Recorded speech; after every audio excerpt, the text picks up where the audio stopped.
Muy buenas tardes ya, de nuevo. Muchas gracias por vuestra presencia, por vuestra paciencia, porque sabéis que, bueno, nos gusta encontrarnos, nos gusta conversar y las mesas, pues quieras que no, van haciendo sus pequeños retrasos y os pedimos disculpas por este inicio un poco retrasado de esta mesa redonda que habíamos concebido, porque hay que hacer memoria, lo planteábamos a lo largo de estos días, hay que hacer memoria y hay que plantear pues, el papel enorme que ha tenido José Carlos en unas décadas en las que el hispanoamericanismo español pues, ha fructificado enormemente.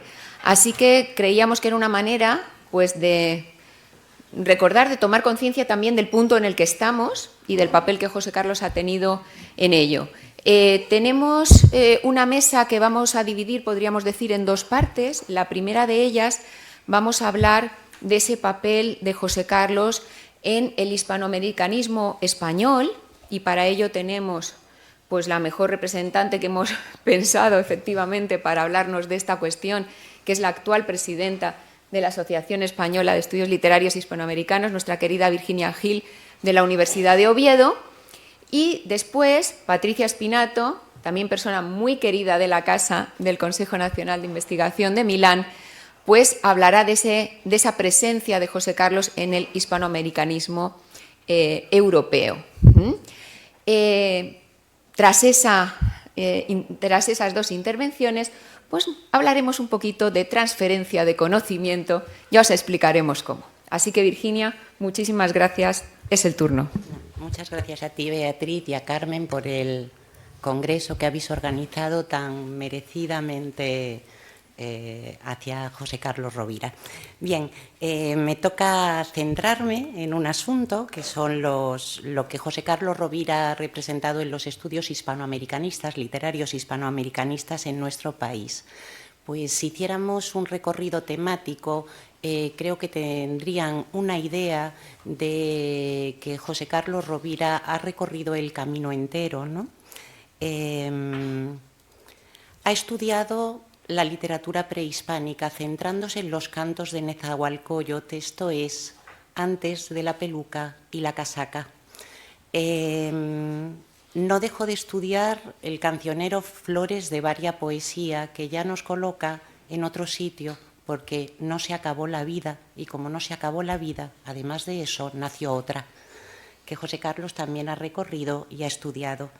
En ese sentido, en sus estudios del siglo XX, una de sus líneas de investigación más importantes fue el estudio del indigenismo literario hispanoamericano que ha compartido desde el principio con Carmen Alemany. Conforme vaya hablando de lo que José Carlos Rovira es para el americanismo español, no podré dejar de referirme a lo que él ha creado en Alicante, que son nuestras y nuestros compañeros y que bueno, forman parte de ese primer círculo de lo que la influencia de José Carlos Rovira en todos nosotros es, ¿no? Bien, esto es como una piedra que hemos tirado a un lago, a un inmenso lago americano, y vamos con los círculos. Bien, una de las figuras fundamentales que ha estudiado junto a Carmen Alemany fue a José María Arguedas. Quiero recordar aquí algo que forma parte de cómo funcionan los estudios de José Carlos Rovira y él ha implementado a sus alumnos. No hace estudios sin recuperación de textos, el texto siempre está ahí y eso es algo que vosotras habéis continuado. Bien, de Arguedas me quedaría con algo que caracteriza a José Carlos Rovira. Me iría a su discurso al recibir el premio Inca Garcilaso y a sus palabras, que no haya rabia. Creo que José Carlos ha trabajado siempre con una forma de actuar que tiene que ver con eso, que no haya rabia. Bien. Para lo que son los estudios de la vinculación de los territorios americanos cuando eran reinos de la Corona de España, no podemos entrar en el siglo XVIII sin saber que el que abrió esas puertas a los estudios actuales, modernos, relacionados con el siglo XVIII fue José Carlos Rovira. ¿Qué hizo allí Rovira para reducirlo a, bueno, pues a una breve pincelada?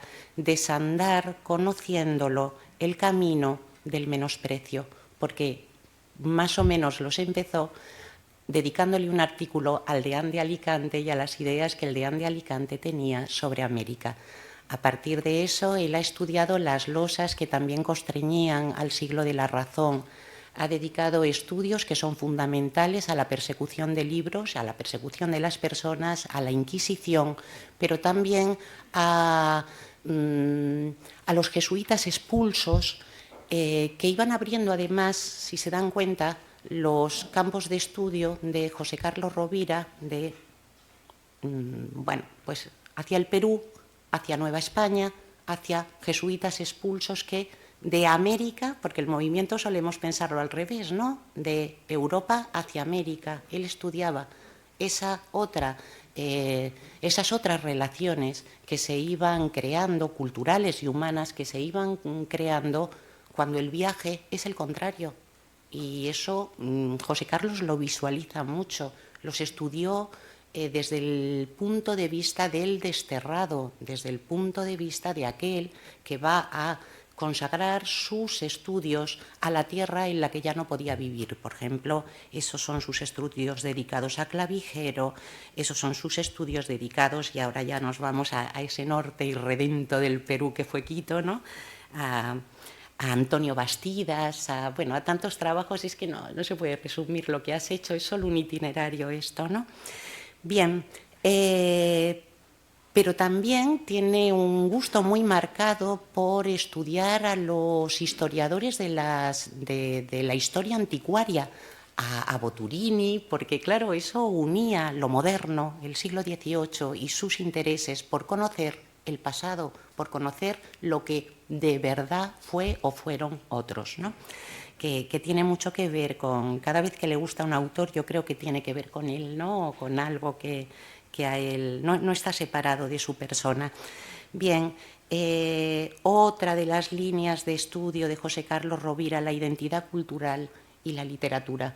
Ahí ya estaríamos en los siglos XIX, XX, que él ha estudiado también, ¿no? Como respondiendo a la pregunta de qué hablamos cuando hablamos de América, pero no de qué hablamos los españoles, de qué hablan los americanos. Ahí está la recuperación de sus textos para saber qué dijeron ellos, qué pensaron ellos de sí mismos, ¿no? En función de unas coordenadas de época. Bien, temas. No hay temas sin autores, porque esto es la literatura y no lo que nosotros queramos que sea, ¿no? Qué pena que no pillara José Carlos Rovira a Rubén Darío con vida, porque lo habría traído a Alicante y habría sido lo que a través de Alicante han sido Benedetti, Zurita y demás autores que él ha convertido en no solo nombres y no solo autores de poemas inolvidables, sino personas que se paseaban por aquí, con los que podíamos hablar, que podíamos ver, pues eso, cómo se movían, cómo hablaban y demás, pero no es solo eso, no es solo ese acercamiento primero a los alumnos, a los profesores de Alicante, y desde ahí a todos los que teníamos la suerte de estar cerca, pero la onda de expansión de Rovira nunca se ha quedado en los que tenemos la suerte de estar cerca. Él ha dignificado en España a estos autores, haciendo que la academia los tenga que reconocer, y eso es muy importante. Lo ha hecho con Benedetti. Neruda prácticamente no lo necesitaba, lo está haciendo con Zurita, y es una cosa muy, muy hermosa. A veces han tenido reconocimientos más grandes en España de la mano de José Carlos Rovira de los que han tenido en América. y eso se le debe a él. Y se le debe a él, pues, por cosas que diré al final, ¿no? Bien, nunca ha dejado de estudiar la literatura sin una visión social de ella, por eso seguramente le interesan tanto temas, bueno, buena parte de los que he recorrido, bueno, pues las profesoras que han trabajado directamente con él los han llevado, los han expandido, han ido creando nuevas relaciones, ¿no? En el caso de Nueva España, pues lo que es Beatriz Aracil, ¿no? Ciudad y literatura, parte de José Carlos Rovira, y es algo que alguien piensa en Eva Valero y sabe que eso es un tema que no puede recorrer sin leer a Eva Valero, y todo va así en José Carlos Rovira, por mí y por mis compañeros. Creo que nunca ha conseguido un mérito sin que ese mérito pueda ser no solo compartido, sino que haya abierto también las puertas a los éxitos de los demás. Lo sé porque a mí también me ha tocado. A mí me ha tocado también el ser una persona que, sin creer mucho en lo que estaba haciendo, lo hacía porque José Carlos Rovira pensaba que yo podía hacerlo. Así que bueno, no crean que era para no desilusionarlo, era pues para intentar cumplir un poco, ¿no? Con vergüenza torera, ¿no? Con sus expectativas. Y es así, no es solo una frase. Bien.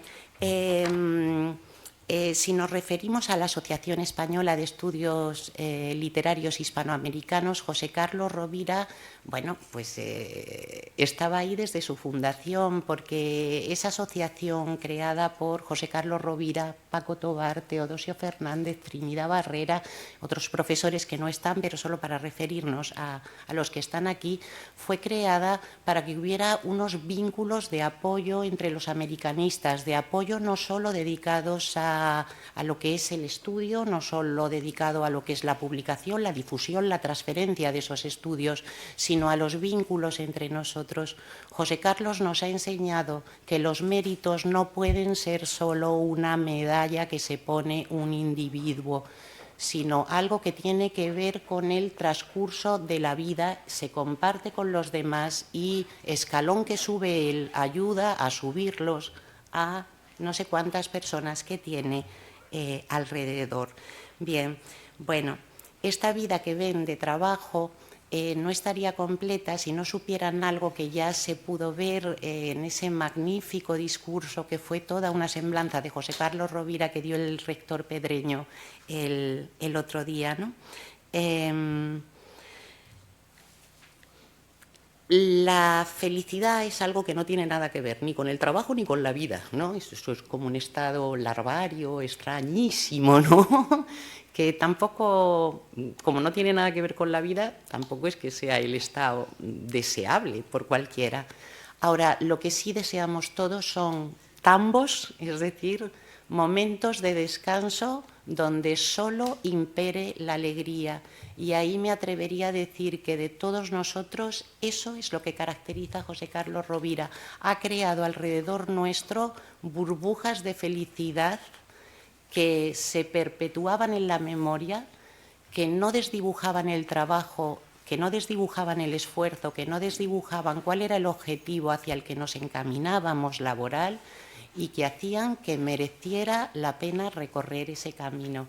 Esas burbujas de felicidad, y bueno, yo lo veo ahora al lado de Concha, al lado de su hijo José, y digo, qué maravilla ha debido de ser vivir la vida al lado de un hombre así.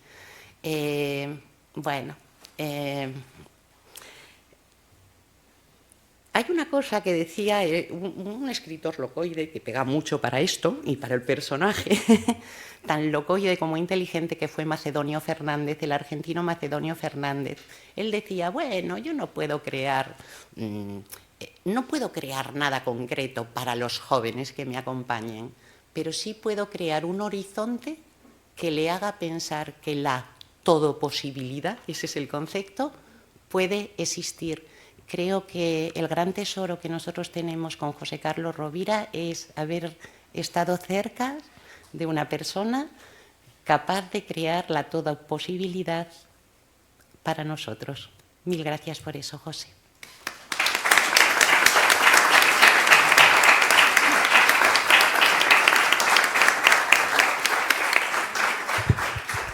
Muchísimas gracias, querida Virginia. José Carlos, prepárate porque esta mesa va a ser emotiva, muy emotiva, así que continuamos.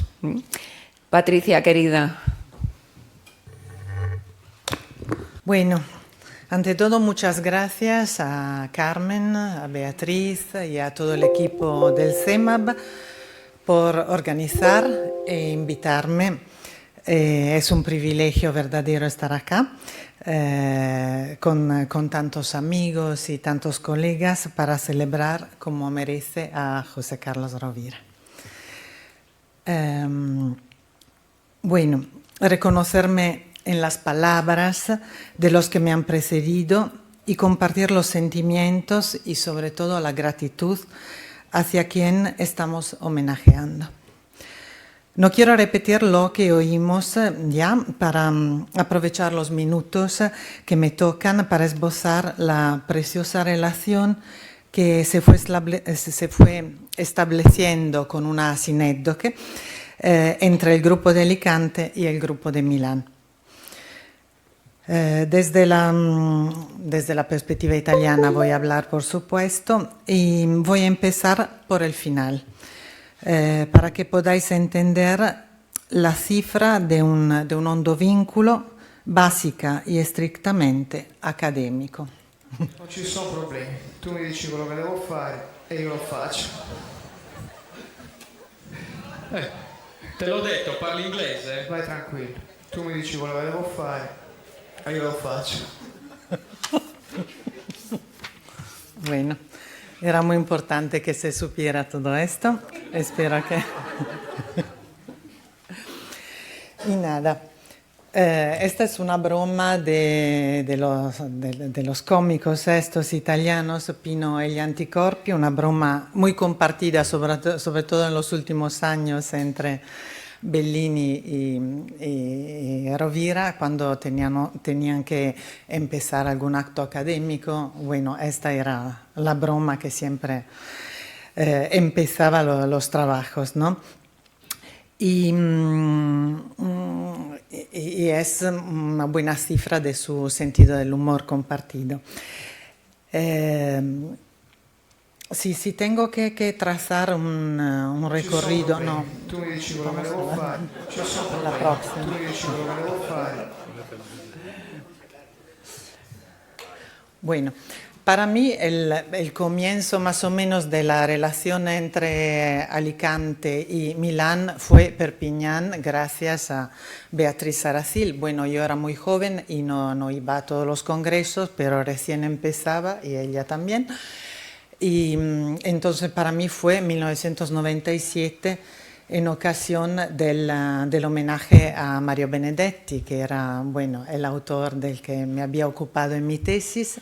Entonces pedí permiso al equipo científico de Milán porque en paralelo Aldo Albónico organizaba en Feltre un congreso muy importante sobre el ensayo hispanoamericano. Entonces yo era la única que no quería participar y bueno, me dieron el visto bueno y solita salí primera vez para Alicante, donde conocía solo a Beatriz y bueno, y donde pude conocer a tantas personas que había leído, que había estudiado, José Carlos, Eduardo Becerra, bueno, un montón de gente que tenía cara y bueno, y estaba viva.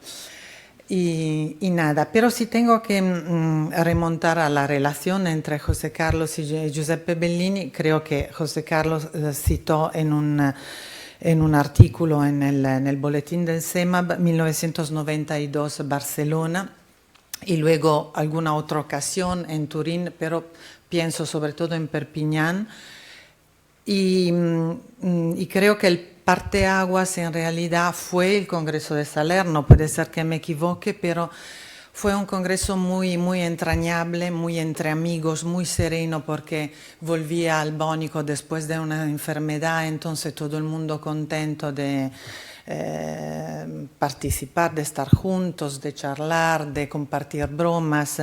Entonces pienso que también cronológicamente el comienzo fue eso, porque desde entonces una presencia que bueno, no había notado nunca en nuestras actividades se volvió muy familiar. Es decir, José Carlos apareció en nuestra vida académica de muchas maneras. Entonces, bueno, publicaciones como por ejemplo esta colección de ensayos suyos, Varia de persecuciones en el 18 novohispano, en una de las colecciones que tenemos con Bulzoni, o encontré también una dedicatoria en la biblioteca de Bellini, entre muchísimas, de 1998, para Giuseppe Bellini, ya con la amistad y el agradecimiento. ¿Qué más? Muchas recopilaciones, actas de congresos, por ejemplo, como citaba hace poco Virginia, en esta de Daniel Meirán, Italie, Amérique Latine, Influence Réciproque, habla de Boturini, Clavijero y Giambattista Vico. Bueno, alguna fotito que ya se vio. Y luego, naturalmente, participó entre los muchos viajes, presentaciones de libros, encuentros aquí en la universidad que, bueno, todo el mundo conoce, en congresos, ponencias, en la biblioteca virtual, un poco de todo. Bueno, hablo solo de los encuentros milaneses, o por lo menos lo que pude reconstruir, para celebrar el 90 cumpleaños de Bellini. Entonces, el día antes, con muchas caras que vemos hoy también. Aquí, bueno, se ve a Trinidad Barrera, Jaime Martínez, que estaba ayer, pero muchos más. Y nada, el congreso que celebramos en la sala napoleónica de Palazzo Greppi, donde estaban tantos amigos queridos y donde le entregamos 2 volúmenes en su homenaje, con artículos de personas que también no estaban presentes, pero querían estar, bueno, con su trabajo científico. Aquí aparece el artículo de José Carlos sobre la narrativa de la Inquisición. Y en el mismo periodo también participó en este volumen que sacamos para el centenario de Cervantes y Garcilaso, y donde se ocupó de espacios urbanos en el Inca Garcilaso, de la ciudad inca a la ciudad mestiza. Bueno, al fallecer Bellini, después de un año, celebramos otra vez en Roma, entre la Real Academia de España y el Instituto de Historia, el Instituto Cervantes, etcétera, el Consejo Nacional de Investigación, un par de días en su homenaje. Aquí estamos en el barrio judío, compartiendo mesa, como siempre. Y aquí un par de fotos de estos momentos en que aparece también Rocío Oviedo y Vicente Cervera. Bueno, y luego una foto de grupo con los del consejo y de la universidad. Todas estupendas ocasiones para compartir estudios y cafés, comidas. Aquí estamos en el Café Greco.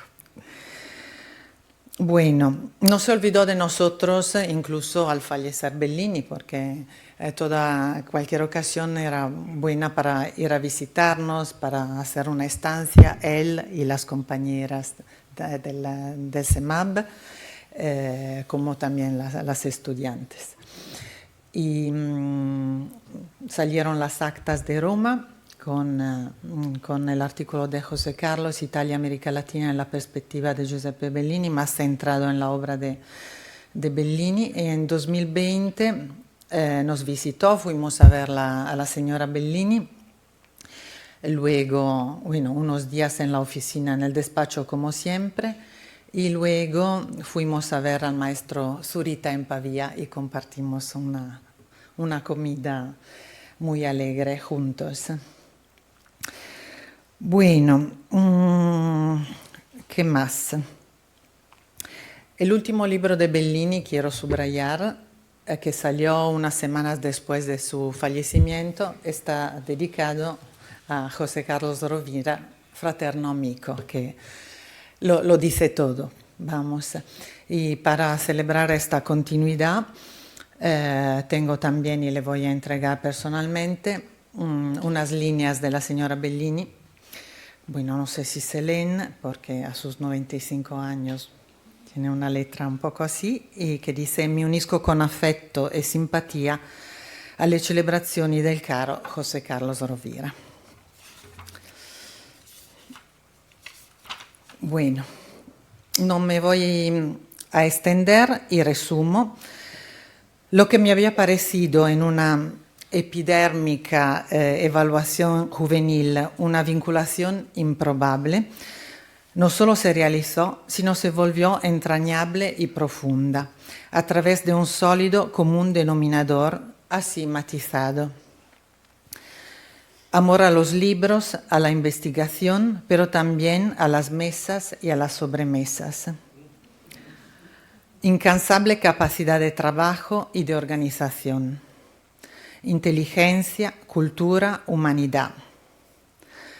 Sabiduría humilde y generosa, atención y afecto y, por encima de todo, educación y respeto cultural, político y religioso. Por todo lo que voy diciendo, al fallecer Bellini, recuerdo que le declaré a José Carlos que le iba a considerar un punto de referencia humano y científico, y a su grupo, mi grupo. Gloso entonces lo que vamos escuchando desde hace 3 días. Gracias, maestro, y gracias, familia alicantina.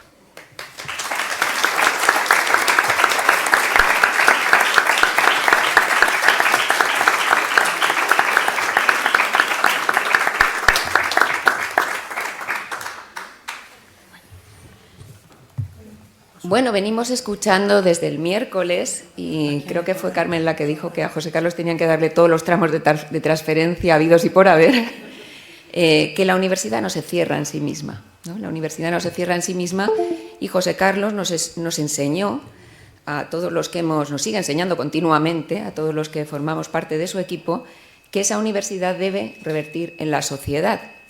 Por eso empezamos esta segunda parte de la mesa con un arquitecto, con Ángel Rocamora, que los alicantinos en realidad conocemos muy bien, porque creo que todos pasamos por esa magnífica exposición de los guerreros de Siam y después por la de Dinastías. Este arquitecto que se dedica precisamente a ese diseño magnífico de exposiciones, trabajó con José Carlos en esta transferencia, y qué mejor que él para explicar por qué la universidad pues, se abre a la sociedad, gracias en parte también a la labor de José Carlos. Muchísimas gracias, Ángel, por estar con nosotros. Gracias, Beatriz, Carmen, por la invitación, por la ayuda, Yolanda. Un placer estar. ¿Cómo ha sonado? Un arquitecto, digo, y me siento como un topo aquí en un cruce que he hecho con Rovira. Solemos, bueno, la mayoría pensamos que escribimos, los arquitectos escribimos muy mal, dibujaría mucho mejor en una pizarra rápido, que es mi herramienta de trabajo y la uso mucho, ¿no? Pero vengo a contar una historia y unas herramientas que nos sirvieron para contar esta historia, y el resultado final que nos hizo coincidir a José Carlos y a mí en un proyecto.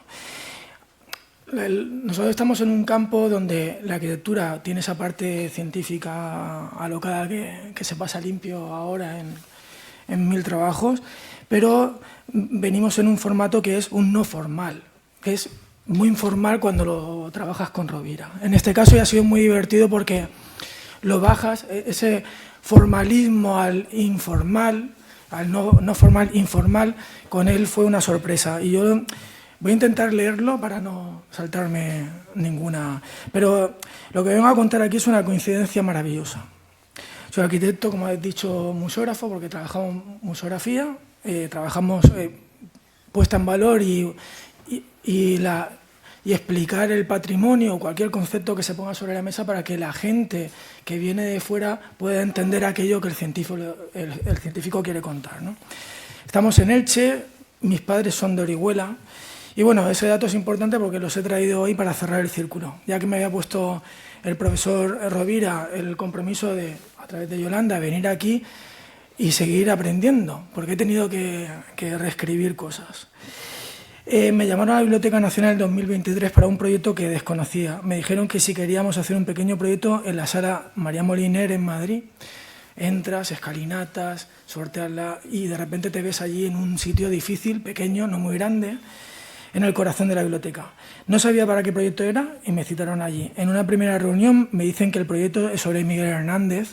Me emociona por muchos motivos que iré... Sobre los últimos 4 cuentos que escribió antes de morir en Alicante a su hijo. En ese momento conocí a Rovira, en esa primera reunión, al comisario de la exposición José Carlos Rovira, y fue una coincidencia maravillosa y os contaré el porqué exactamente. José Carlos y yo, ese día posiblemente íbamos los dos en tren hacia Madrid. Yo me siento muy de provincias cuando voy y estamos trabajando, pero es un sentimiento que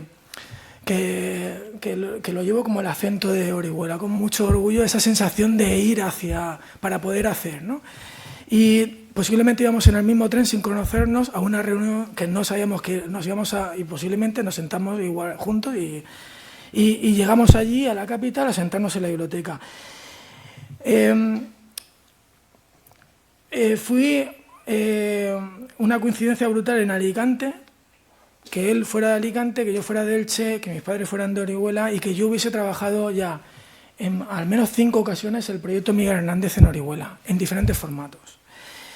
Esta intervención primera, que yo creo que trae datos interesantes, yo creo que para el proyecto, esta fue la primera reunión que... he traído un montón de fotos, la he dejado caer y yo las voy explicando, ¿eh? Este es el documento que se expone en la exposición y que es el objeto del proyecto. Cuando lo enseñó la Biblioteca Nacional a los que estamos implicados y bajó todo el mundo a ver el documento. No solo los que habíamos pedido verlo, porque yo tenía que cotejar, ver, tenía una réplica exacta del documento, quería ver el material. Bajó todo el mundo y una de los comentarios fue cómo era posible un documento tan joven que fuera un tesoro nacional, como era aquel, y tan pobre en esencia material, ¿no? Las herramientas que nosotros trabajamos en los proyectos, la de mayor capacidad es la memoria. Es un elemento constructivo, la memoria y la emoción. Y viniendo de Rovira, todo el documento que tenía que aparecer científico en la exposición, la duda es qué comisario te vas a encontrar para hacer esa interfaz con algo que tiene que ser emocional, que tiene que tener dicción contemporánea, que tiene que transmitirse a todo el mundo, a mis chiquillos de 7 años o a mis padres que están aquí detrás, ¿no? En todo ese ecualizador. Todo el mundo bajó porque todo el mundo sentía como una aura que tenía aquel documento de sensibilidad solo en la visión y la contemplación de su pobreza y en lo que contenía.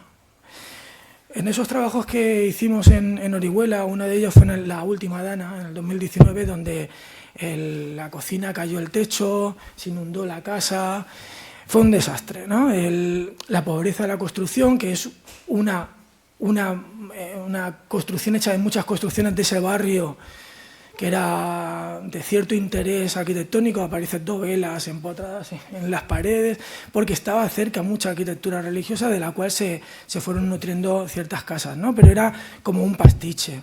Esta casa la quiere el ayuntamiento, tiene 1000 remiendos. Lo que estamos viendo es una idea de la casa de los padres de Miguel Hernández, de donde vivió el poeta en un momento dado, ¿no? Esta herramienta, que luego aparecería en el proyecto con José Carlos, es los escritos de Josefina, pasando a limpio, explicando la casa como era la casa de los padres de Miguel Hernández. Y hablaba de... Y yo recuerdo cuando empezamos con la reconstrucción de la casa, de parte de la casa, de empezar a releer aquello, porque te lo encuentran muchas veces estos documentos, los estudias, los reescribes, pero te hace falta encontrarlos cuando los necesitas. Y eso es muy difícil, porque puedes reescribir y releer qué es lo que pasó con estos 4 cuentos en Madrid. Los puedes releer 1000 veces, pero tienes que releerlos cuando los vas a trabajar. Y aquí, cuando te pasas a limpio lo que dice Josefina, es que te dice que debajo en cada habitación había un color, una lámpara, un mueble y el pavimento descrito. Y llamo al albañil por teléfono, digo, escucha, Tony, vete a la habitación del fondo a la derecha, y sabía que estaba esta toba de terraza barata, digo, rompe y dime qué sale, pero rompe con cuidado. Y empieza, digo, ¿estás rompiendo? Y rompía, porque estaba haciendo esa arqueología de la arquitectura, la arqueología de la literatura, de lo que nos había dejado escrito Josefina. Y a partir de esa llamada de teléfono, ¿pero qué quieres encontrar? ¿A qué profundidad? Quita el mortero de la toba. ¿Qué sale? Digo, tiene que salir un pavimento rojo, una toba roja gruesa. ¿Qué sale? Sale un pavimento de... Vete a la otra habitación. Y sacamos el pavimento, lo único real que hay en la casa museo de Orihuela de Miguel Hernández. Porque el pavimento que pisó el poeta. Entonces, esa herramienta de releer cuando te hace falta para poder encontrar aquello que está debajo de una capa de información, una capa de pavimento. Cuando empezamos el proyecto en la primera reunión en Alicante, en casa de Rovira, pues entré, los arquitectos cambiamos el nombre de un pasillo a biblioteca y pasa a ser biblioteca. Digo, esto es la biblioteca. Pues él no le había cambiado el concepto porque era el ancho del pasillo, pero era biblioteca. En un tipo de pared que quedaba se había hecho muy obedientemente las 4 vitrinas que le había dicho la biblioteca que tenía para meter todo aquello que quería contar. Y cuando hice esa primera visita, pues empezó a poner en orden y yo le dije, explícame. Mis padres son de Orihuela y mi acento, que lo llevo, como digo, lo enfatizo cuando voy a Huelva. Dicen, ¿y tú de dónde eres? Porque no te identificamos, porque cerca de Beniel, más de Murcia que de Valencia, y es como...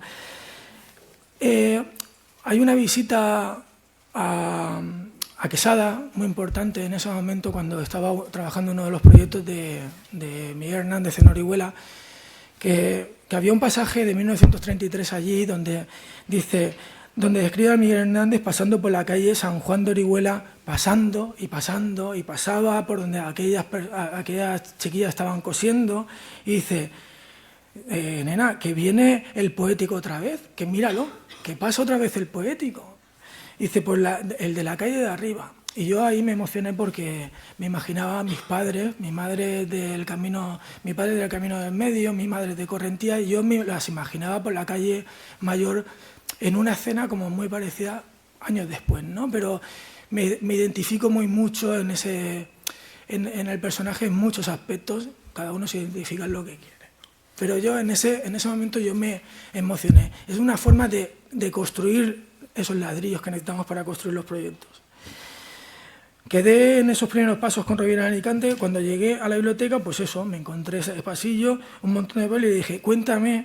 Y más tarde apareció un timeline. Y me dice, ¿eso del timeline qué es? Digo, una línea del tiempo. Y empezaba a construir esa línea del tiempo.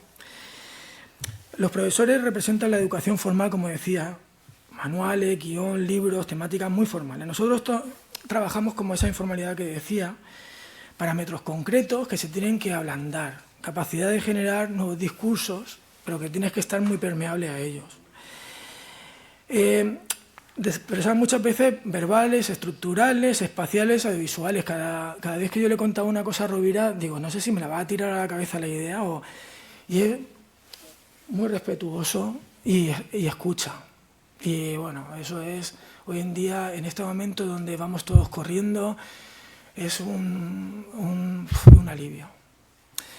Un alivio y tiene la capacidad también de, al escuchar y ser permeable y al sintetizar, que también tiene una capacidad brutal, pues que te hace trabajar con una precisión también de francotirador. Hay quien le quitas el corsé, ese corsé técnico, y se desmenuza. Es como que estuvieran dentro del corsé y que fueran de arena, ¿no? O cuando ese corsé aprieta tanto, tanto, que no te deja ni respirar, ¿no? Y esto no es Rovira.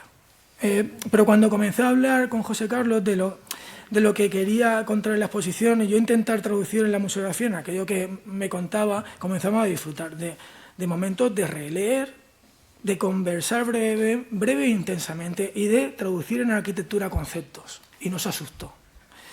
Al margen de los 4 cuentos, empezaron a aparecer redibujos. Creo que he metido alguna cosa por aquí.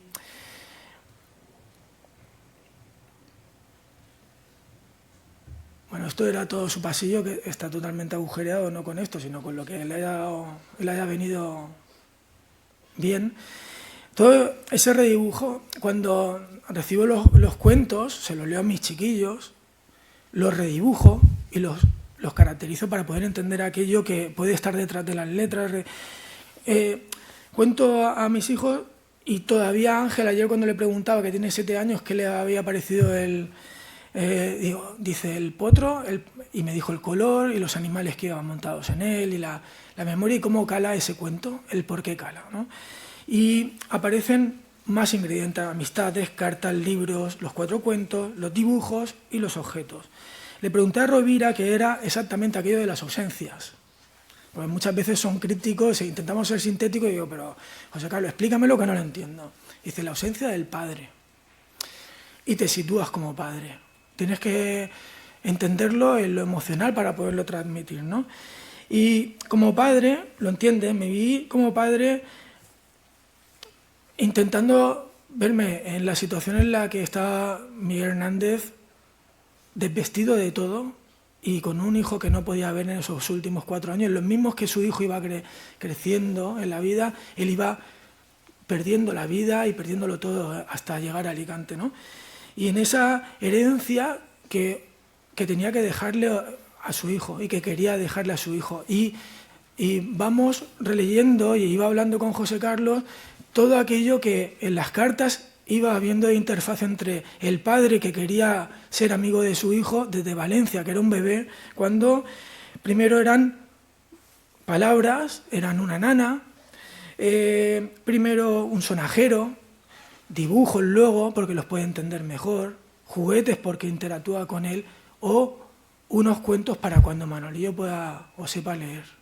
Era como algo gradual que iba apareciendo, y eso era algo que ya existía, pero que de repente empezamos a construir en un proyecto de arquitectura.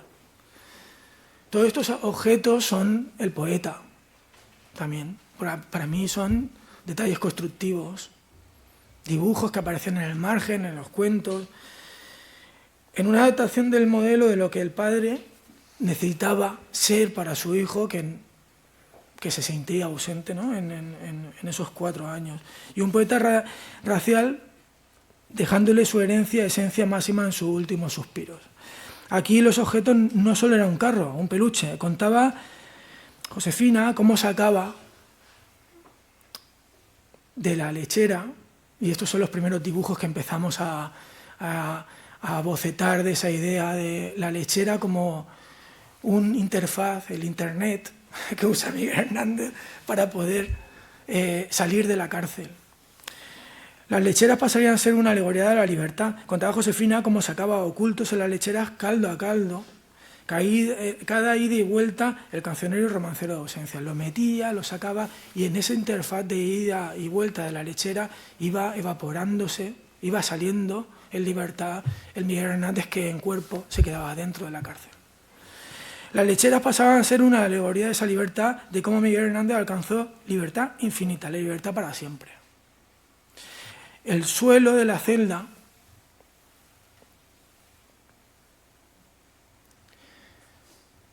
ese suelo, que era el central, donde en una esquina iba a estar los cuentos, en el medio de la sala. Ese huerto que trajimos como una impronta, no era una celda de por sí. Un suelo de la celda de aquella cama, impronta de limoneros de un huerto real de Orihuela entre el Escorratel y Redován, de camino a Cox. Un huerto de limoneros que, como la piel, cuando se deshidrata se resquebraja. Un huerto de Orihuela con la impronta de letras.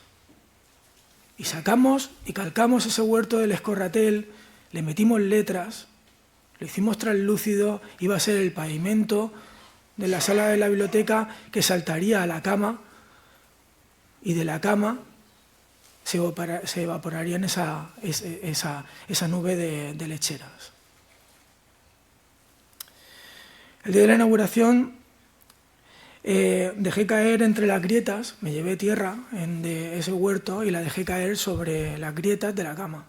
Es un sincretismo que lo puedes encontrar en miles de arquitectura, cuando no puedes expresar algo que tiene la pátina más cercana del material. Y le decía, hablé con José Carlos en varias ocasiones de ese tema y posiblemente hubiera estado justo allí. Yo creo que Miguel Hernández hubiese pasado por la puerta y hubiese entrado, ¿no? Porque entre la tierra, le habíamos traído tantas cosas de Orihuela, la impronta de ese huerto que había visto regado y desecado por el sol, y yo creo que había algo allí en esa exposición que posiblemente lo hubiese sentido hacerse sentirse en casa.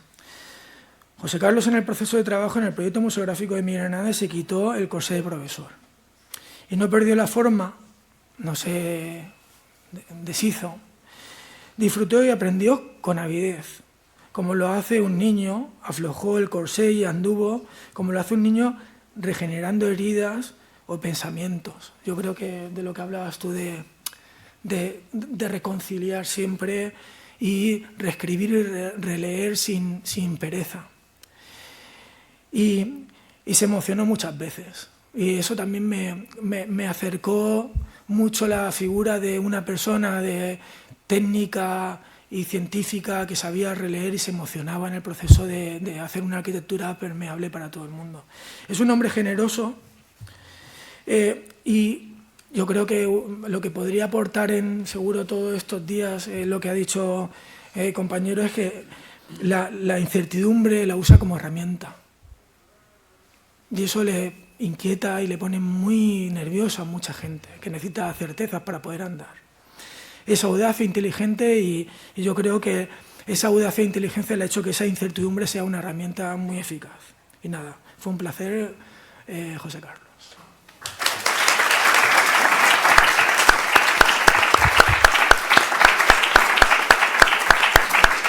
Bueno, es difícil ahora decir algo y se han dicho muchas cosas de las que venía a hablar y Pedreño ayer también habló. Pero en primer lugar es un honor para mí estar en esta mesa y participar en nombre de la Biblioteca Virtual en esta mesa redonda dedicada, como todo el congreso que se celebra estos días, a servir de homenaje a José Carlos Rovira.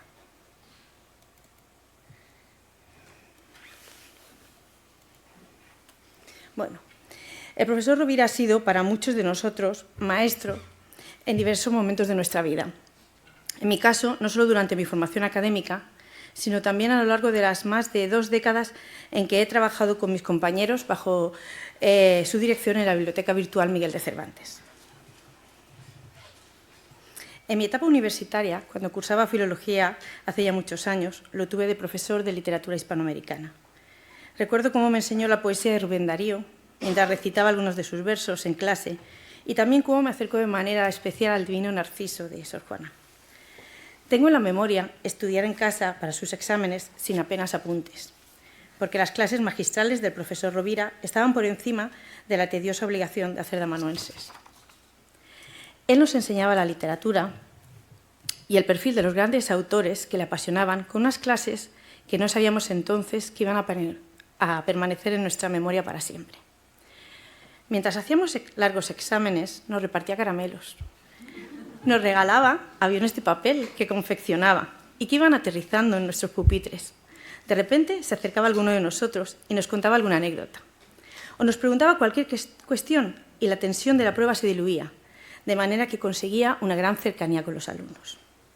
Pero dejando atrás el recuerdo de sus clases, entre otras muchas cosas, podemos definir al profesor Rovira por su incombustible energía, sus incesantes proyectos, su perfeccionismo, su memoria, su capacidad de gestión, sus ideas visionarias y la pasión que le pone a todo en lo que cree y en cada uno de los caminos que ha recorrido a lo largo de su vida académica.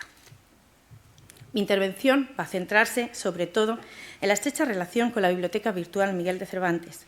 Cuando nació, hace ahora 25 años, el profesor Rovira desempeñaba el cargo de vicerrector de Nuevas Tecnologías con el rector Andrés Pedreño, que tuvo la visión de poner en marcha un proyecto entonces pionero que aunaba las tecnologías de la información con las humanidades, es decir, lo que hoy conocemos como humanidades digitales.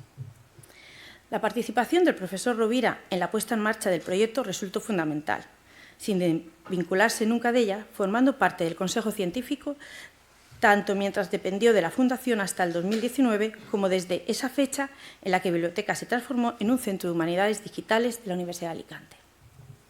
Desde el nacimiento de la Biblioteca, José Carlos Rovira marcó las pautas de los contenidos fundamentales relacionados con el continente americano que se plasmaron en la Biblioteca Americana de la Cervantes. En aquella época nos abríamos camino en un mundo casi desconocido, el universo de Internet y la publicación de contenido de calidad en la red de manera gratuita y accesible para todos. Así fue como lo que inició como un corpus de obra sencilla fue creciendo vertiginosamente y convirtiéndose un referente hasta ser hoy día la biblioteca virtual más grande visitada en español. Bajo el impulso del profesor Rovira se establecieron convenios con el Colegio de México, la UNAM, la Universidad Iberoamericana, posteriormente Perú, Chile, Academia Argentina de Letras y en España con la ECI Patrimonio Nacional. Creo que me he pasado. Se continuó con Brasil, Cuba, Paraguay, Honduras, convenios que permitieron impulsar y poner a disposición de los usuarios fondos hasta entonces que eran prácticamente inaccesibles. Sin duda, uno de los grandes valores que ha caracterizado a la Cervantes y que la ha convertido en un referente es que no se trata simplemente de un repositorio, sino de un conjunto de conocimientos ordenados en portales y bibliotecas de autor que cuentan con el aval científico de los directores académicos. Lo que en otro tiempo estaba solo al alcance de unos pocos o solo se conseguía con un viaje transatlántico, ahora estaba en la mano de cualquier usuario de nuestra biblioteca más universal. Paralelamente a estos proyectos surgió la necesidad de crear espacios, sitios web de calidad, portales dedicados a autores, con un respaldo académico, y añadir un valor más al resto de repositorios digitales que se empezaban a despuntar y que podrían erigirse como competencia. Se empezaron a escoger especialistas de mayor prestigio en cada campo elegido, como directores académicos de los proyectos, y así empezaron lo que llamamos las bibliotecas de autor. Fue bajo la dirección de José Carlos Rovira cuando se inauguró la primera biblioteca autor de un escritor latinoamericano, dedicado a Mario Benedetti, con quien Rovira mantenía además una estrecha amistad personal. Se pudo así poner a disposición de cualquier usuario del mundo la voz y la obra del escritor uruguayo. Mediante un solo clic se podía acceder a recitales del propio autor, a sus poemas, a sus textos, haciendo su voz universal, al tiempo que la universidad reconocía su generosidad otorgándole el título de doctor honoris causa. La biblioteca de autor de Mario Benedetti fue solo la puerta, el comienzo a otros muchos autores fundamentales del panorama literario hispanoamericano, como podéis ver en pantalla, Sor Juana, Rubén Darío, Pablo Neruda, Guillén Bartolomé, bueno, un sinfín. Y también abordamos autores contemporáneos como Brais Echenique, Benavides, Carlos Fran, Villoro, Margot Glantz, Sergio Ramírez, Homero, Arizqui, Raúl Zurita, Nancy Morejón, Luisa Valenzuela, y una enorme lista en la que el profesor Rovira tenía mucho que ver. Si la dimensión de la literatura hispanoamericana ha constituido una parte esencial en las aportaciones del profesor Rovira al desarrollo de la biblioteca, me gustaría hacer referencia al último de los portales que ha dirigido hasta el momento, el dedicado al poeta Miguel Hernández, con motivo del paso de su obra a dominio público, que fue inaugurado en marzo de 2023 y que sin duda es el espacio más completo dedicado a la obra del poeta aureliano. El profesor José Carlos Rovira trabajó largas jornadas con todo nuestro equipo, ha venido gran parte de nuestro equipo, tardes de inviernos en nuestras instalaciones, cotejando y supervisando la edición de cada uno de los textos del poeta que teníamos preparados para publicar, revisando cada uno de los contenidos que íbamos consiguiendo y poniendo en él un interés y un esfuerzo ejemplar. Pero aquí no acaba la historia de José Carlos en la biblioteca, aquí empieza otra. Con ocasión de los actos que se están celebrando estos días, la biblioteca virtual ha querido sumarse a un merecido homenaje por medio de lo que mejor sabemos hacer, una biblioteca de autor que se recoge la amplia trayectoria académica y personal del profesor José Carlos Rovira.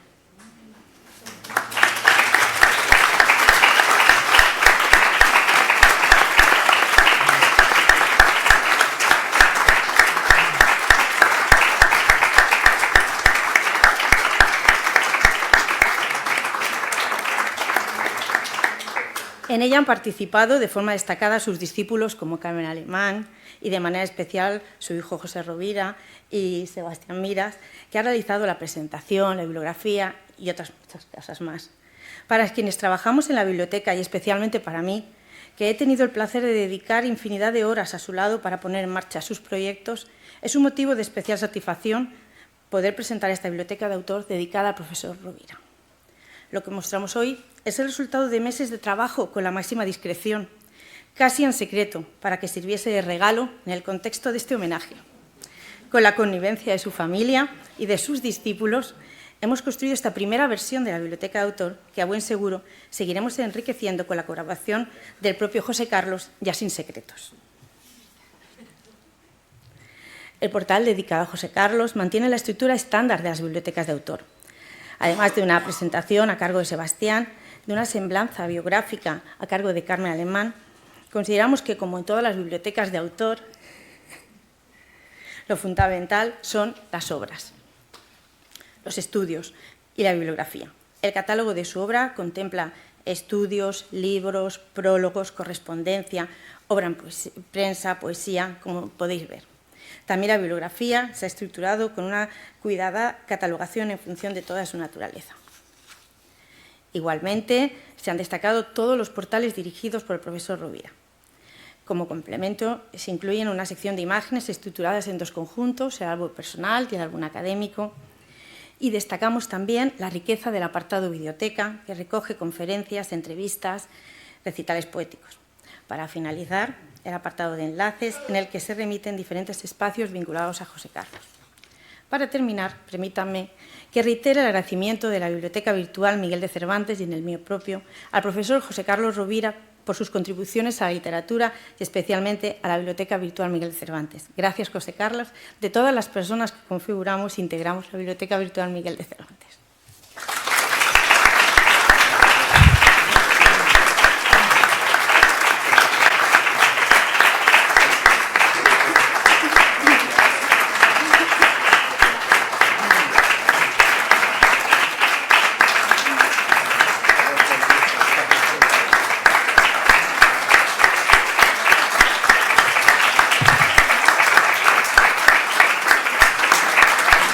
Bueno, mi intervención va a ser realmente breve porque consistirá simplemente en darle reproducir a la máquina, porque voy a dar paso a esta pequeña entrevista documental que realizamos a José Carlos hace muy poco, en el mes de octubre, el pasado mes de octubre.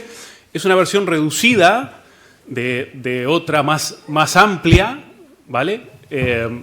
Que consta, bueno, unos 40 y pico de minutos y que se puede encontrar también en el portal, ¿vale? Está ahí, así que les pido por favor que vayan a consultar esa otra versión del director que está realmente jugosa. Pero bueno, hemos intentado también hacer otra que mantenga cierta coherencia narrativa. Yo creo que Sol, a la que ahora me referiré, lo ha conseguido y es lo que vamos a ver ahora. Si bien hay una página final de créditos donde se agradecen algunas instituciones, yo querría agradecer especialmente a José Rovira Collado por haber impulsado y organizado y permitido hacer este pequeño proyecto, a Concha Collado, que estuvo ahí en alguna reunión previa y nos recibió muy amablemente en su casa, a Pedro Coiro, que anda por ahí detrás y ofició de técnico, de luces y sonidos y qué sé yo, qué más cosas, y especialmente a Sol Spinelli, que es en verdad la que tendría que estar hablando aquí, que es la directora, es la quien grabó, montó, editó y un poquito con el tiempo también que le dimos, que fue nulo, no es cierto, así que bueno, nada, ahí va esto.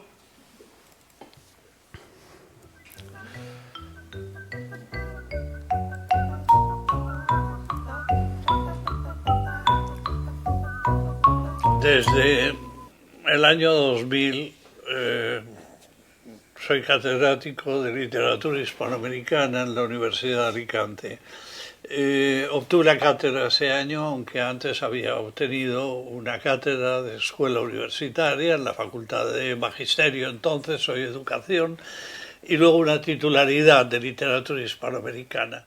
Sigo de profesor emérito en esta casa, voy a seguir este año todavía manteniendo algo de docencia y para mí pues es que creo que es de las pocas cosas que sé hacer medio bien en la vida, es ser profesor.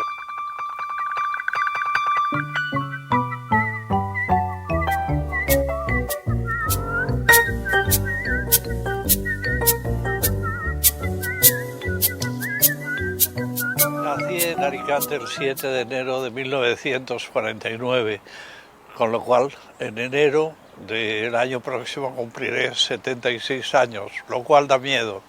Mi padre, Juan Rovira, mi madre Matilde Soler Llorca, eran una familia de clase media, mi padre era funcionario, mi madre, y también ayudada por mi padre por las tardes, trabajó creando una pequeña empresa de confección de punto de jerseys. Estudié bachillerato en el Instituto Jorge Juan de Alicante.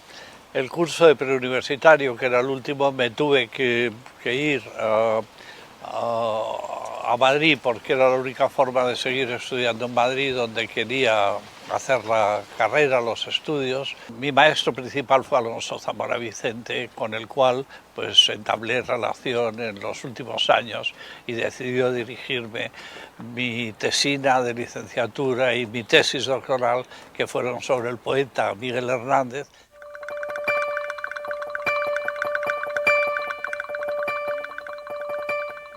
Me había afiliado clandestinamente a un partido clandestino, el Partido Comunista de España, y bueno, pues me dediqué también a lo que diríamos la agitación. En el año 71 me cogieron preso por propaganda ilegal y por asamblea. Fui condenado por el Tribunal de Orden Público. La gente joven no sabe que por difundir una publicación que no me la pillaron a mí, la encontraron en una cartera que dijeron que era mía, que estaba en el aula, en una asamblea en la cual estábamos realizando ilegalmente los estudiantes con la facultad ocupada. Bueno, pues resulta que me pidieron 3 años y 4 meses, al final quedaron reducidos a 2, ¿no? Y de eso no tuve que cumplir más que 11 meses porque hubo un extraño indulto, no personal, un indulto que se llamó el indulto Matesa, que era para indultar el dictador, para indultar a unos empresarios amigos del poder. Hizo un indulto que tuvo que ser también para los presos que estábamos esperando. Bueno, yo no podía trabajar ya en ningún sitio público porque nos pedían un certificado que se llamaba certificado de buena conducta. Me habían tirado de un instituto en Valencia antes de irme a cumplir condena. Y Oreste Macri me acogió en la Facultad de Magisterio de la Universidad de Florencia. Y yo creo que es porque se habían movido, se habían movido Manolo Gil y Alonso Zamora para que yo tuviera esa plaza de lector. Yo me acuerdo que tenía que acompañarlo en las clases a Oreste Macri y estaba, por ejemplo, dando un monográfico del romancero y de pronto Macri decía: Rovira, empiece. Y yo, Abenámar, Abenámar, moro de la morería. el día en que tú naciste grandes señales había. Me ganaba la vida recitando romances. Es una experiencia muy positiva en mi vida, muy absolutamente positiva en todo lo que significó para mí de formación cultural, de vida familiar, y al mismo tiempo, pues allí, por ejemplo, nació mi primer hijo, José, y fue una experiencia bellísima. Nació en 1978 mi segundo hijo, Joan Miquel. Joan Miquel es, pues bueno, sobre los hijos voy a decir que en todo caso no son la proyección de uno mismo, de un matrimonio, pero son aquello que de alguna forma te garantiza la idea de futuro. Además tengo un nieto que se llama Joan Mar y el nieto ya es más futuro todavía porque solamente tiene 10 años y tiene todo el futuro por delante.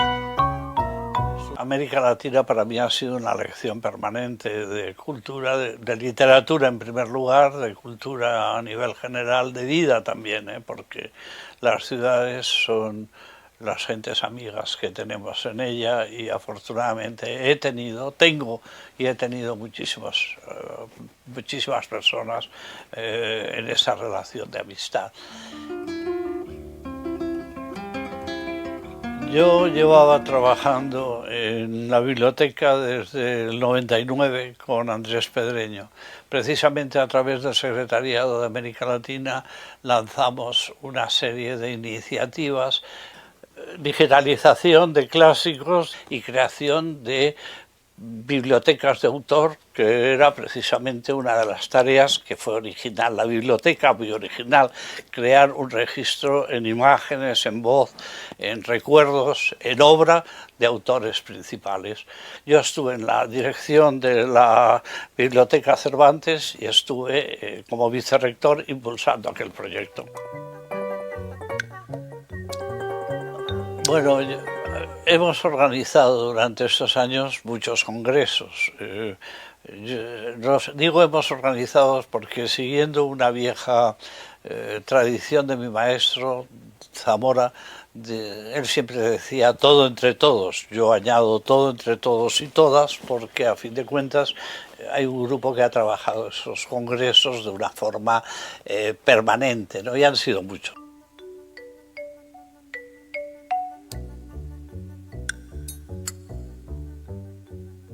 Y bueno, pues Canel Obre fue un proyecto de una revista que, como decía el editorial, se hace desde aquí. Y desde aquí quiere decir que no la dedicamos como revista local. Desde aquí, precisamente desde nuestro espacio, miramos a todo el mundo.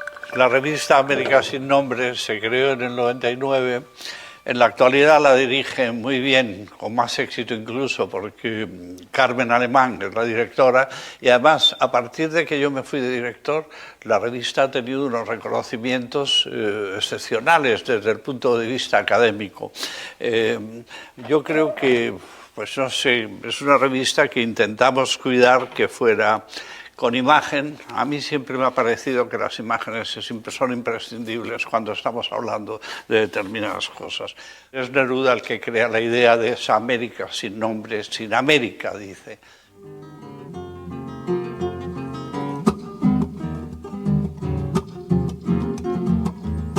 Bueno, en el año 98, cuando Andrés Pedreño, el rector, creó en un acto masivo en el Meliá nominalmente el Centro Mario Benedetti, porque Mario Benedetti respondió perfectamente a una provocación que estaba haciendo el poder político de la Generalitat Valenciana entonces contra la Universidad de Alicante. Incluso se intentó que no se realizara un acto y se realizó además con el Club Información en el Hotel Meliá, ante 1000 personas, se quedaron muchas fuera. Allí, con Mario Benedetti, Andrés Pedreño anunció la creación del centro. Teníamos una relación excelente con Mario Benedetti, personal, nos cedió la biblioteca que estáis viendo ahora, que es la biblioteca madrileña de Mario Benedetti. Vino casi todos los años, vino con Daniel Viglietti, aunque la creación formal del centro fue en el año 2001, ¿no? Yo estaba ya entonces de vicerrector, cuya primera directora fue la profesora Carmen Alemán-Bay en el año 2001. El objetivo principal era difundir América Latina en la Universidad de Alicante, dar a conocer a escritores, a intelectuales.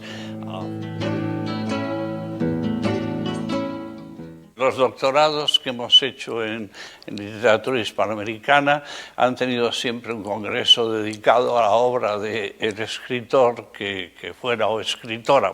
Mario Benedetti fue el primer doctor latinoamericano que tuvo la Universidad de Alicante. Tenía todos los reconocimientos, era uno de los autores más leídos.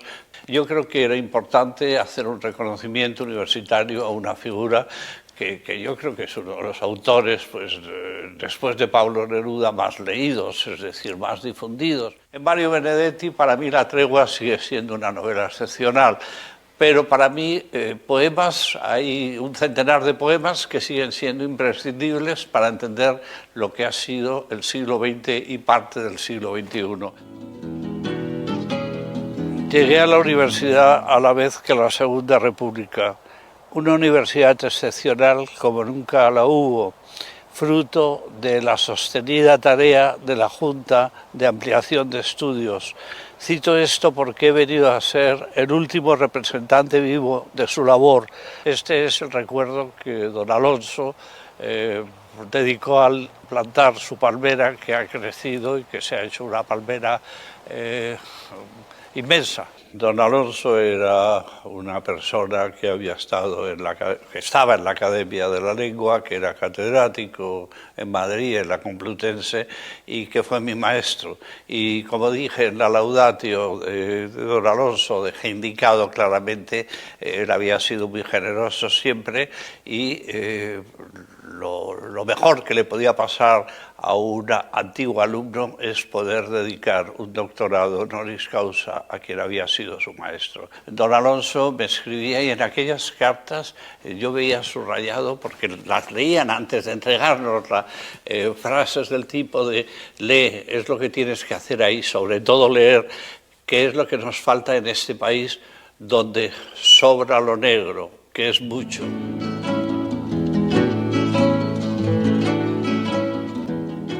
Estoy seguro que la petición de doctorado honoris causa para Raúl Zurita Cabeza hará que desde la nada, el cielo o donde se encuentren, digan que sí a lo que estoy solicitando Pablo Neruda, Víctor Jara y Salvador Allende.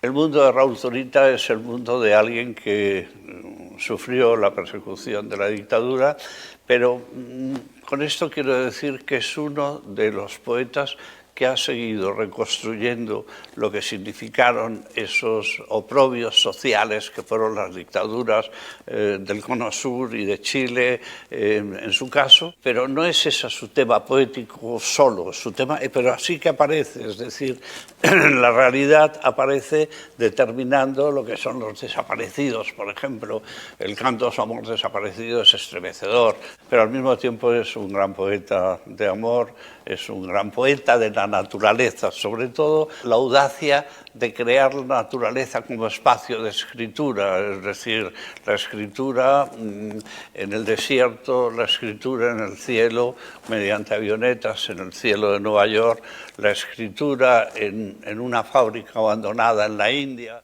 Esta araucaria la plantó Raúl Zurita en 2015, el día de la investidura. Es bello plantar un árbol en un momento en el que vas a ser investido doctor honoris causa. Hay imágenes de todo aquello, que Raúl leyó también los versos que acompañan esta araucaria, que son unos versos estremecedores. Todo mi amor está aquí, se ha quedado pegado a las rocas, al mar y a las montañas. Pegado a las rocas, al mar y a las montañas. Pegado a las rocas, al mar y a las montañas. Murió mi chica, murió mi chico. Desaparecieron todos, desiertos de amor.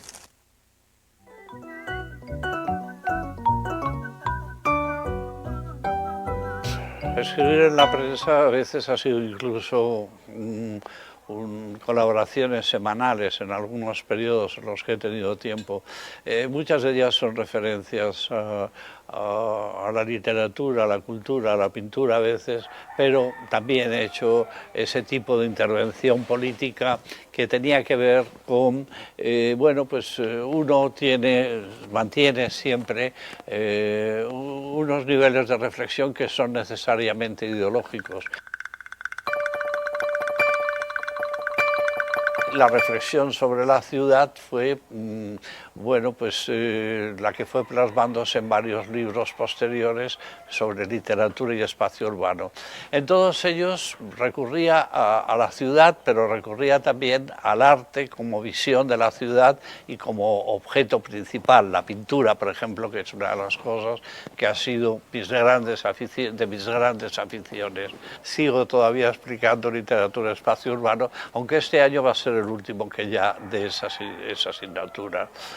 Va a aparecer un libro que se llama Leer las imágenes, mirar las palabras, que es precisamente ese juego. Va a aparecer estos días entre literatura y arte que he intentado mantener siempre desde aquel encuentro principal en 1974 con la ciudad de Florencia.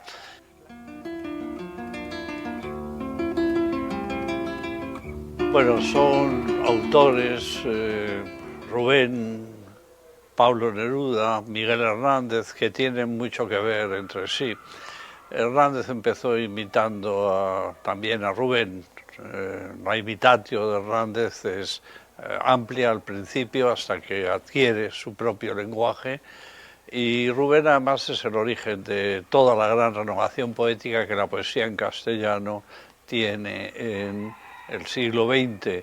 Y Rubén fue fundamental y por eso me dediqué a estudiar la obra para mí principal de Rubén, que es Cantos de Vida y Esperanza, que ha tenido 2 ediciones, también la obra poética completa la edité.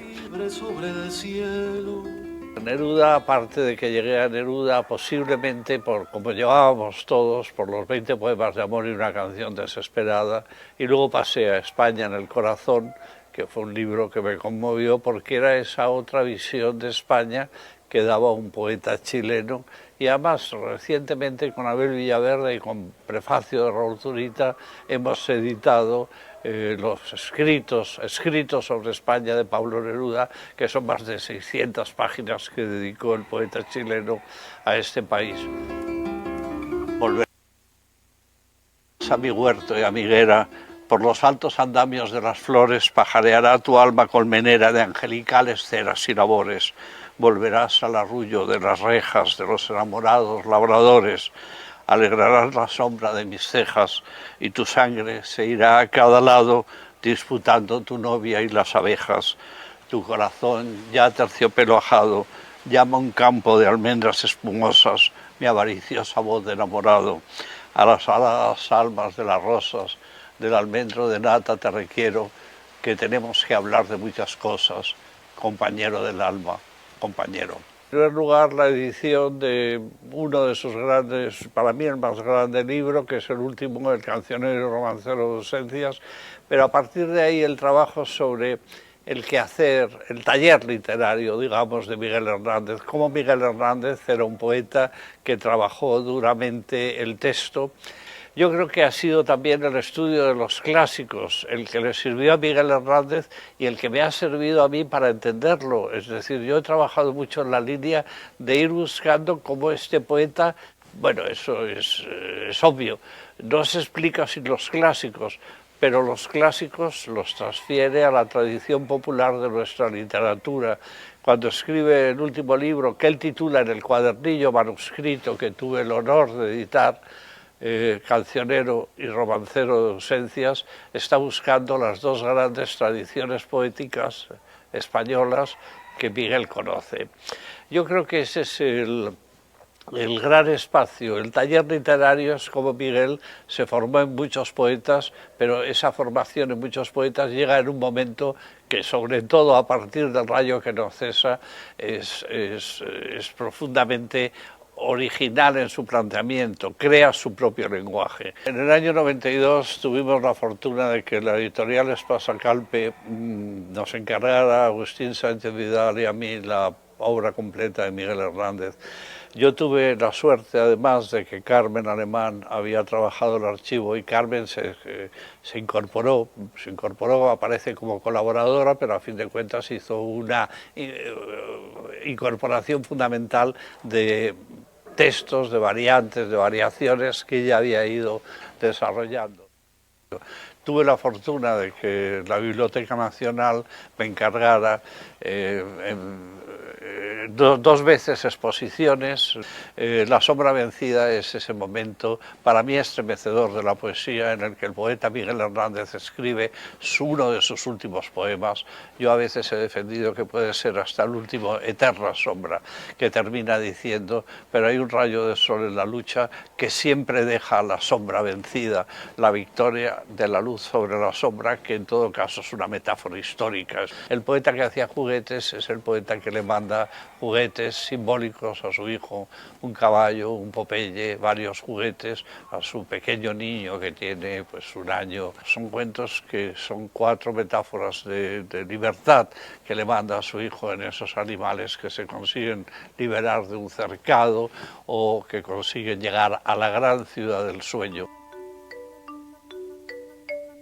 Que se ilusionen con la literatura, que se ilusionen con imágenes, que se ilusionen con textos, estudiantes de bachillerato, y conseguirlo, según decían algunos, se ilusionaron, fueron luego profesores, hicieron luego magisterio, hicieron luego facultad de letras.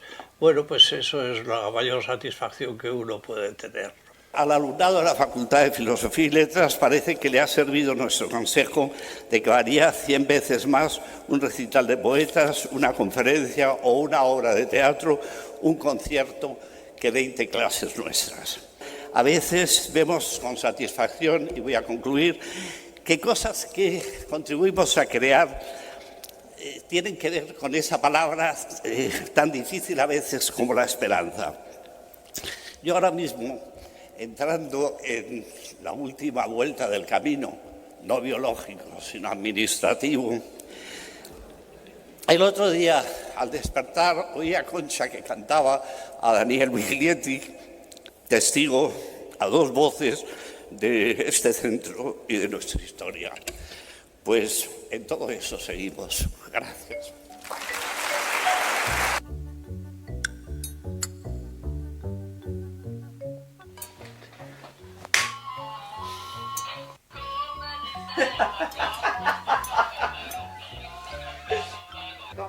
Es que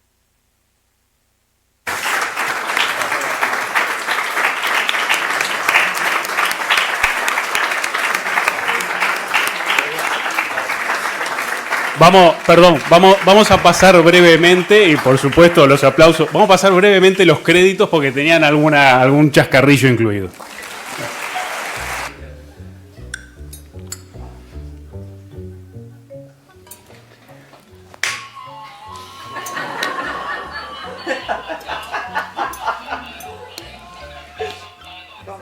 Es que tenéis un matamoscas.